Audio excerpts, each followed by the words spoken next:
Hi guys, in today's quick tutorial video, I will be teaching you guys how you can easily repair or modify your car. To do that, simply go to Los Santos Custom. There are 4 Los Santos Custom in the whole map. So I will go to the nearest one, which is right here.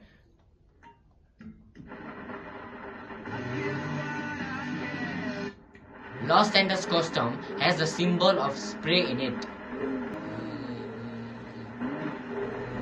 So as you guys can see, I'm here in the Los Santos Custom.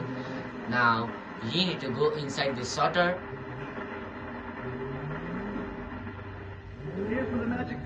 And you can easily repair your car from here. So to repair my car, it will cost $175. So you need to click on X and your car has been fully repaired.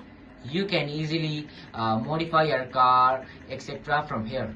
So this much for today's video. I hope this video was helpful for you. Thank you so much for watching. Bye.